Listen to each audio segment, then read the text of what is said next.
کی تاریکیوں میں گشت لگانا اور رات کی تاریکیوں میں سیر کرنا اور رات کی تاریکیوں میں جا جا کر غریبوں کا حال دیکھنا، یہ کوئی معمولی بات نہیں ہے، کوئی معمولی بات نہیں ہے میرے بھائیوں۔ خصائص، علامہ سیوطی کی ایک مشہور کتاب ہے، اس کے اندر ایک واقعہ نقل کیا گیا حضرت عمر فاروق رضی اللہ تعالیٰ عنہ کے تعلق سے۔ رات میں نکلے گشت کرتے ہوئے تو ایک آدمی کو دیکھا کہ وہ باہر اپنی جھونپڑی کے باہر رو رہا ہے۔ پوچھا کہ کیا بات ہے؟ تو کہتا ہے چل چل چل جا، میری مصیبت جو مجھ پر گری ہے تو کیا جانے۔ حضرت عمر بیٹھ گئے، تسلی دینے لگے، بتاؤ تو صحیح بات کیا ہے؟ اس کو معلوم نہیں کہ میرے سامنے جو بیٹھا ہے وہ عمر ہے، معلوم نہیں کہ امیر المومنین ہے۔ کہا بات کیا ہے؟ کہا نہیں، جاؤ تم، جاؤ جاؤ، میری مصیبت بس مجھے سزا مل رہی، میں اپنے ہاتھ کسی اور کو نہیں دینا چاہتا ہوں، آپ جائیے۔ کہا میں نہیں جاؤں گا جب تک تو اپنی پریشانی نہیں بتائے گا، شیئر کرنا چاہتا ہوں میں اپنی پریشانی تمہارے غم کو، بتاؤ تو کیا ہے، اپنے ساتھ بانٹنا چاہتا ہوں تمہارا دکھ۔ کہا نہیں بانٹ سکتے ہو میرے اوپر جو پہاڑ ٹوٹا ہے، نہیں مدد کر سکتے ہو تم میری۔ کہا کیا بات ہے، بات تو کہو۔ کہنے لگا میں تمہیں جانتا تو نہیں ہوں، لیکن تمہاری ہمدردی دیکھ کر مجھے لگتا ہے کہ تم میرا یہ راز کسی کو ظاہر نہ کرو گے۔ کہا ٹھیک ہے بتاؤ کیا بات ہے۔ کہا کہ ایک بہادر سا ایک ہٹا گٹا نوجوان آدمی آتا ہے، ایک دن کے ناغے سے آتا ہے، مجھے کان پکڑ کے میری جھونپڑی سے مجھے باہر نکال دیتا ہے، اور اس کے بعد میں وہ میری خوبصورت بیوی کے ساتھ زنا کرتا ہے، زبردستی کرتا ہے، یہاں تک کہ وہ ایک دن کے ناغے سے آتا ہے اور میری بیوی کی عزت لوٹتا ہے، اور اس کا یہ معمول کئی دن سے برابر چلا آ رہا ہے۔ آج میں سوچ رہا ہوں کہ میں کیا کروں، سوچتا تو روزانہ ہوں لیکن میں کچھ کر نہیں سکتا کیونکہ وہ اتنا اٹا کٹا ہے کہ میں اس کو مار نہیں سکتا۔ حضرت عمر نے اس سے کہا یہ بتا اب وہ کب آئے گا؟ کہا کل کا دن چھوڑ کر وہ پرسوں آئے گا۔ کہا اس کا ٹائم کیا، آنے کا وقت کیا؟ کہا وہ لگ بھگ اسی وقت آتا ہے جس وقت میں آپ ہمارے پاس آئے ہیں۔ کہا دیکھو اس بات کو راز ہی میں رہنے دینا، کسی کو نہ کہنا، اور اپنی بیوی سے اتنا ضرور کہہ دینا کہ جب وہ شخص تمہارے پاس آئے تو اس سے یہ کہہ دینا کہ یہ چراغ جلا کر جو تم ہمارے ساتھ صحبت کرتے ہو، زنا کرتے ہو، یہ مجھے اچھا نہیں لگتا، چراغ بجھا دو اور اندھیرے میں یہ کام تم میرے ساتھ کرو، اور تمہاری بیوی کے پیار میں وہ آدمی وہی کرے گا جو تمہاری بیوی کہے گی، باقی کام میرے اوپر چھوڑ دو۔ کہا ٹھیک ہے، لیکن یاد رکھنا اپنی بیوی سے کہہ دینا کہ کھانا پکا ہوا تیار رہے، کھانا پکا کر تیار رکھنا، اور اس آدمی سے جب زنا کرنے کے قریب وہ آدمی جائے تو چراغ بجھا دینا۔ اب حضرت عمر فاروق چلے گئے، دوسرا دن چھوڑ کر تیسرے دن جب وہ آدمی آیا تو وقت کا خیال رکھتے ہوئے حضرت عمر فاروق پہلے سے پہنچے ہوئے تھے، چھپے ہوئے تھے، اور جیسے ہی آدمی آیا اس کو باہر کیا اور اس کی بیوی کے ساتھ زنا کرنے کے لیے چلا تو اس کی بیوی نے کہہ دیا کہ یہ چراغ بجھاؤ، چراغ بجھا دیا اس نے، چراغ کے بجھ گیا، اندھیرا ہی اندھیرا جھونپڑی میں ہوا اور وہ بالکل زنا پر آمادہ ہو گیا۔ جیسے ہی حضرت عمر اندر گئے اور کہا کون ہے یہ آدمی جو اس عورت کے ساتھ زنا کر رہا ہے؟ یہ سمجھا کہ اس عورت کا شوہر چلا آیا کمرے کے اندر، یہ بولا ارے اتنی جلدی کیوں آ گئے ہو، کیا بات ہے، ابھی میرا کام پورا نہیں ہوا، تم کہاں چلے آئے ہو، چلو جاؤ باہر جاؤ۔ حضرت عمر نے جب اس کی آواز سنی، ٹھیک اسی کی آواز کو اندازے کے مطابق پکڑا اور اس کے بال پکڑ کے اس کو کھینچا، کہتا کیا کر رہے ہو، کون ہے؟ بس اتنا کہا، فوراً گردن پہ تلوار ماری، اور حضرت عمر فاروق کا ہاتھ کپ کپاتا نہیں تھا، ایک ہی بار میں تلوار پڑتے ہی تن سے جدا ہو جاتی ہے، اس کی گردن اور تڑپنے لگتی ہے۔ کہا محترمہ سے آئے میری بہن جلدی سے چراغ جلاؤ، چراغ جلایا گیا۔ جیسی مقتول کے اوپر نظر پڑی، حضرت عمر کی زبان سے لفظ نکلتا ہے الحمدللہ رب العالمین، تیری بہن جلدی سے کھانا لگاؤ۔ کھانا کھایا، اب چلنے لگے۔ پوچھا اس آدمی نے کہ میری مدد کرنے والے تم ہو کون، ذرا یہ تو بتاؤ۔ میں تم سے کچھ سوال کرنا چاہتا ہوں. کہا کیا سوال؟ کہا پہلے تم مجھے اپنا نام بتاؤ. دوسرا سوال یہ کہ یہ بتاؤ کہ تم نے چراغ بجھانے کے لیے کیوں کہا تھا؟ جبکہ روشنی میں جب تم اندر جاتے تو آسانی سے اس آدمی کو دیکھ سکتے تھے، لیکن اندھیرے میں تو تمہیں دقت بھی ہوئی ہوگی کہ تلوار کہیں مرد کی جگہ عورت کی گردن پہ نہ چل جائے، یہ خدشہ بھی تو ہوا ہوگا. تو چراغ بجھانے کے لیے کیوں کہا اور کھانا پکانے کے لیے کیوں کہا تھا؟ اور جب تم نے اس کا چہرہ دیکھا تو الحمدللہ رب العالمین کیوں کہا؟ حضرت عمر کہتے ہیں کہ میں نے چراغ بجھانے کے لیے اس لیے کہا تھا کہ جب تو نے مجھے اپنی درد بھری یہ داستان سنائی تو میرا کلیجہ اندر سے رونے لگا، میرا دل تڑپنے لگا. تیری مدد کرنے کے لیے میرے دل کے اندر بھوک اڑنے لگی.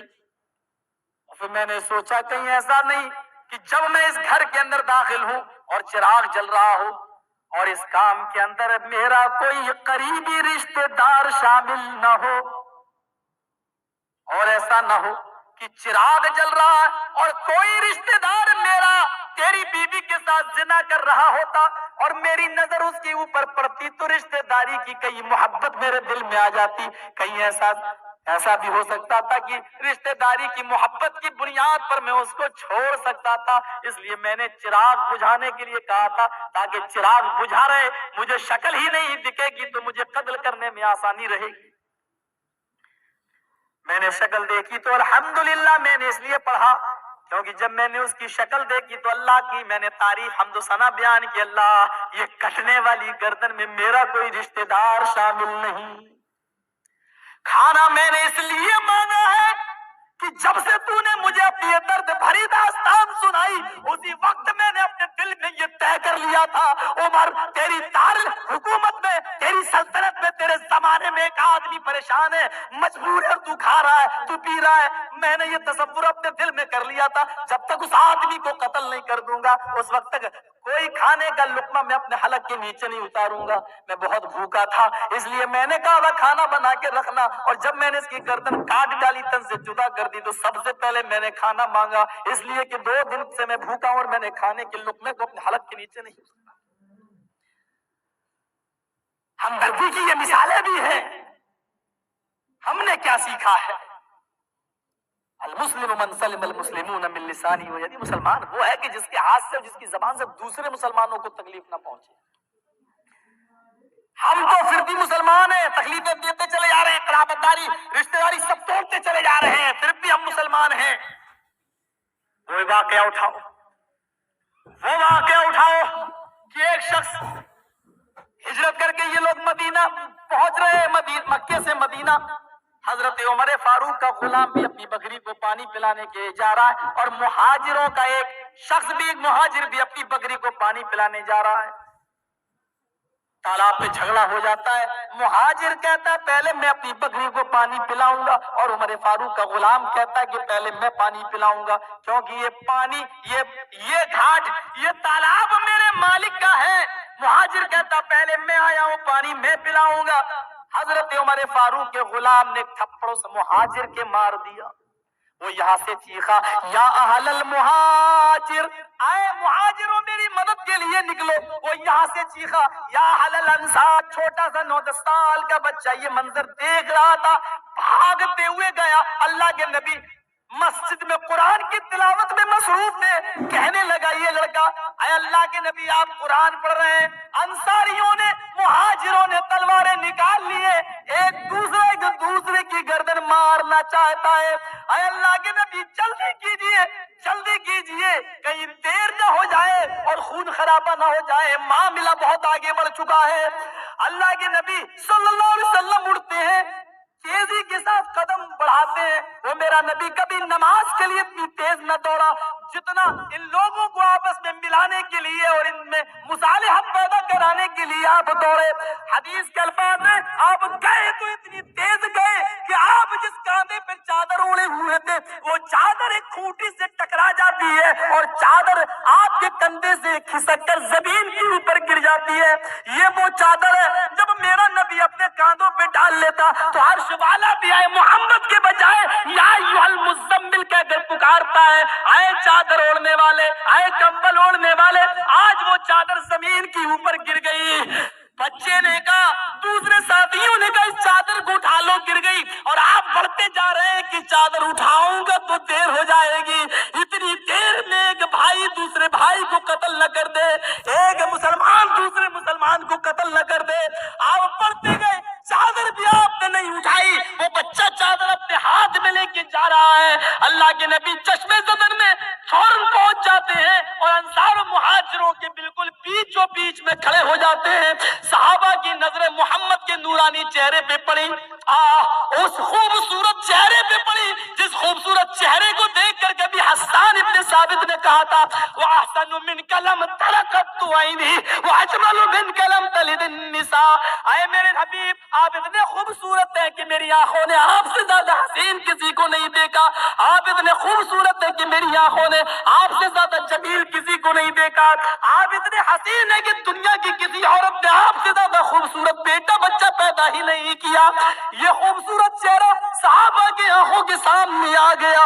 بیچ میں محمد رسول اللہ کھڑے ہیں, ننگے کاندھے ہیں, پیٹھ خالی ہے, آپ کے جسم پر کپڑا نہیں ہے, صرف آپ کی لنگی بندھی ہوئی ہے اور جسم آپ کا اوپر کا حصہ آپ کا کمبل اور چادر سے آ رہی ہے.